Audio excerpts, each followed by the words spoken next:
ازيكم يا اصحابنا؟ اللهم صل وسلم وبارك على سيدنا محمد انت ليه ما صلى الله عليه تحطيش على وسلم. وشه كده اللي هو التوم اللي بيبقوا حاطينه في الحلو؟ ايوه. حاضر، انا بخاف احط اللي هي دقه التوم اللي بيحطوها زي المطاعم ديت لحسن يطرى خالص. بتحطي زمان.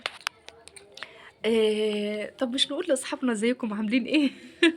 اللهم صل وسلم وبارك على سيدنا محمد صلى الله عليه وسلم. والدعاء اللي احنا بندعيه: اللهم انصر اخواننا يا رب في فلسطين وفي سوريا وفي لبنان وفي كل دول المستضعفين اجمعين يا رب، اللهم امين. اطعمهم من جوع وامنهم من خوف. انا عملت لهم سمك فيليه عشان بيحبوه خالص، ولما بنيجي نجيبه من المطاعم يا اصحابنا بيبقى غالي جدا. جدا بس مم. بيبقى جامد. بيبقى جامد. ادم مش معترف باكلي يا جماعه، عامل ايه طيب؟ معلش، حاجه على قد كده ان شاء الله يبقى حلو. على الاقل معمول ايه يا اصحابنا؟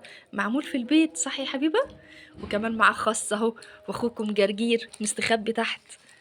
طلعيه كده، مخبيه ليه كده تحت؟ ايه رايكم؟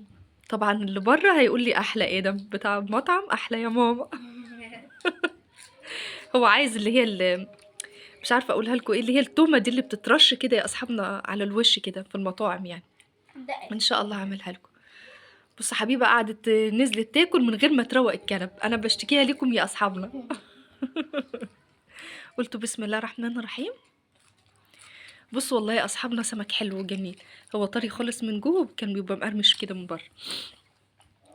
قولوا بسم الله الرحمن الرحيم. وايه رايك يا استاذ ادم؟ يا رب في مره يفتح نفسي يا رب. مم. يا رب. طيب، ابا يقول رايه بكره. وطحين اهو، يعني عاملاها لهم اهو. بالذمه يا اصحابنا قولوا لهم حاجه، مش لما نعمل الاكل في البيت احسن من نشتريه من بره؟ لا. لا. اخ لا، اما تلقك. وطحينة بابا بيملح اكتر من كده. وطحينة بابا بيملحها اكتر. طب يا جماعه انا هستأذن انا بقى خلاص. حطوا بقى ميه كده شويه. انا هستأذن والله، انا تعبت، انا نفسيتي تعبت. عيالي شرقوني خالص، خلوني شرق.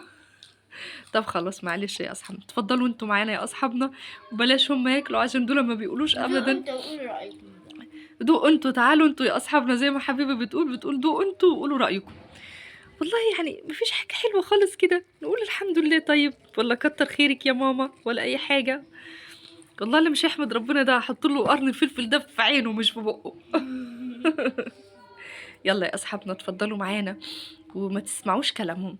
خلوا ماما تعمل لكم السمك الفيليه ده في البيت، بلاش تشتروه من احنا بره. جايبينه من محل مجمدات على فكره. ايوه، ما هو بره بيتباع زي محطوط في كيس كده مجمد.